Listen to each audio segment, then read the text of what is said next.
Assalamualaikum, anda bersama lagi dengan saya dalam Kings Malay Channel bersama dengan saya Kings. So hari ini aku ada satu topik menarik untuk aku kupaskan, iaitu berkenaan phishing email di mana hacker try godam user punya information such as credential, iaitu password, okay, untuk melakukan segala-galanya. Contoh kata diorang access ke korang punya Facebook account, bank account untuk melakukan account transaksi. So user information dan password adalah segalanya, guys. Okey, aku ajar korang macam mana nak kenal pasti phishing email dan cegah kebocoran rahsia password anda.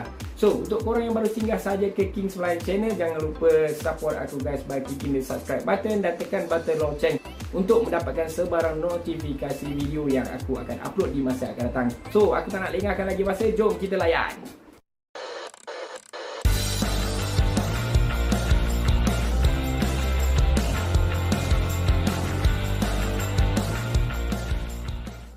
Jadi, kembali kita kepada paparan skrin utama. Apa yang aku nak kongsikan hari ini ialah berkenaan dengan phishing email, di mana kita cerita tentang bagaimana attacker ataupun hacker dapatkan credential ataupun password seseorang melalui email dan dia menarik ke satu website yang lain yang dikenal pasti sebagai palsu lah. So, dalam kes senario aku ni, aku akan tunjukkan satu email yang aku kenal pasti dia sebagai phishing, di mana dekat sini dia menggunakan email service@paypal.co.uk lah. Ini kita panggil sebagai display name. Alright, kalau korang pergi dekat Google, korang boleh search PayPal phishing email example. Korang boleh tengok pelbagai email yang digunakan sebagai oleh attacker ataupun hacker untuk dapatkan information user. Okey, dia orang menggunakan teknik phishing. So, macam mana aku kenal pasti dia? Kalau kita klik dekat sini, so dia akan dia nampak satu email macam dia adalah legit ataupun kita panggil sebagai sah. Okey, dia ada mention dekat sini that dekat bawah sekali, login to your PayPal account and perform the required step. Okey, dia ada jelas kan dalam dekat website tu nantilah. So basically kalau tekan dekat sini dulu, nanti korang akan redirect ke satu website yang lain, mungkin tak dikenal pasti. Okey, mungkin bukan paypal.com yang sah, dan dia akan minta korang untuk key in korang punya ID dan password. Okey, macam mana aku kenal pasti email ni sebagai phishing? Step yang pertama senang je, korang kena tengok dekat atas ni sebenarnya. Okey, kalau korang tengok dia punya sender ni, dia dihantar oleh orang di luar daripada paypal.com, iaitu dia menggunakan domain hm.com, dan kalau tengok username dia amatlah kompleks dan meragukan. So dekat sini step pertama kita dah dapat kenal pasti. Tapi contoh kata berlakunya di mana user dia nampak legit, dia akan menggunakan it at PayPal 1 ke ataupun 2 ke 3.com dan sebagainya. Korang kena be alert and aware. Okey, aku akan masuk sentuh kepada part kedua, di mana kita akan dive in atau selam lagi untuk tengok macam mana nak kenal pasti dia adalah phishing email. Okey, ni adalah sedikit complicated untuk user biasa, tapi aku akan jelaskan sebaik mungkin. Alright, kalau kita tengok dekat email header yang dipanggil sebagai email transaksi. Okey, dekat sini ada email header. Kalau korang right click dan pergi dekat view raw message, ataupun kalau korang menggunakan Outlook, okay, Microsoft Outlook, korang boleh cari email header. Alright, korang boleh Google macam mana nak open email header. So dia akan keluar lebih kurang macam ni. Okay, dia akan keluar data yang macam encrypted, di mana dia adalah sebenarnya transaksi email. Okey, aku akan jelaskan secara ringkas. Okey, dekat sini email transaksi. Okey, apa yang korang perlu start adalah start daripada bawah. Korang cari to dan from. Okey, dekat sini kalau korang tengok email dihantar kepada aku punya account. Alright, dan from yang tadi lah. Okey, email ni email address dia at hm.com. So basically definitely dia bukan PayPal. Alright. So kalau korang search dekat dia punya hosting provider, okay, korang boleh search dekat whoisdomain2.com. Dekat sini korang boleh search siapa diorang punya registrant ataupun registrar dia. Okay, dekat sini dia berasal daripada Washington, Seattle.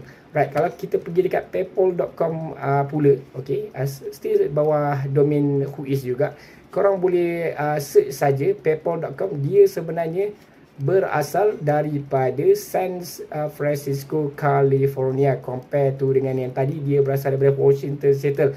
Itu adalah step yang kedua, macam mana korang boleh identify dia bukan orang PayPal. Alright. Okay, so kita masuk ke bahagian yang ketiga pula. Macam mana kita nak identify dia dengan lebih lanjut, ialah korang pergi dekat atas email trail. Okay, email trail ni dia start daripada bawah sampai ke atas. Okay, transaksi bermula daripada server 1 mungkin, server 2, server 3, sampailah ke destination email Yahoo punya server lah. Okay, so kalau kita ambil dekat sini tadi, dekat bawah, alright, dia ada menggunakan satu teknik yang dia panggil sebagai relaying email out from dia punya application. So attacker ni menggunakan teknik email relay. Dia ada satu application server, mungkin dia blast email tu beratus orang ataupun beribu, berpuluh ribu ataupun berjuta, okay, untuk try dapatkan orang phishing. Kalau kena satu pun berapa duit kan yang orang boleh buat sehari. Alright, so dekat sini dia menggunakan teknik menggunakan Gmail punya relay. Okay, daripada server dia hantar ke Gmail punya relay dan keluar. Alright, so dekat sini korang boleh nampak ada DKIM dan SPF. Apa itu DKIM dan SPF? Korang boleh google nanti. Okay, DKIM adalah sejenis digital signature yang dipakai oleh email. Alright, so kalau dia tulis unknown ataupun none dekat sini, okay, bermaksud dia tak dapatkan sistem Yahoo, tak dapat kenal pasti siapa dia punya sender ni, ataupun dia tak gunakan digital signature yang sah, right? Dan dia spoofing security juga tidak ada didaftarkan. So definitely kedua-dua ni membuktikan dia adalah attacker ataupun hacker tadi lah. Okey, kalau kita compare dengan transaction yang sah, okey, di mana ini adalah salah satu contoh yang aku dapat email daripada PayPal sendiri. Okey, ini adalah email yang sah. Sepatutnya digital signature dia akan tulis pass dan spoofing record akan tunjuk pass. So definitely ini adalah email yang sah dihantar oleh PayPal. Okey, kalau korang tengok transaction email yang sah, dia adalah pendek je sebenarnya. Okey, dia start daripada sini aku boleh cakap, okay, ni je satu transaction page, to siapa, okay, to aku, alright, dan ada from siapa, service@paypal.com dekat bawah ni alright, dan dia tak ada macam tadi email yang meragukan dan panjang sangat dan domain yang berbeza daripada tadi.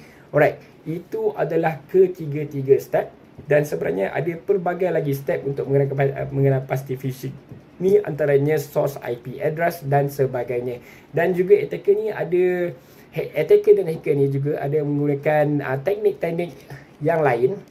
Alright, seperti kita panggil spoofing, spamming dan sebagainya. Mungkin kalau aku dapat spoofing email, aku boleh tunjukkan lagi tutorial macam mana kita nak identify dia adalah spoofing. Spoofing tu lagi penyamaran yang kau-kaunya. Alright, memang korang susah nak identify. Okay, jadi bagaimana konten aku untuk kali ini? Kalau korang rasa video aku ni sangat bermanfaat, jangan lupa sharekan video aku ni dekat media-media platform lain, ataupun share dekat sahabat-sahabat anda, atau korang boleh manfaatkan dia untuk kerja korang yang lagi-lagi bekerja dalam bidang IT lah.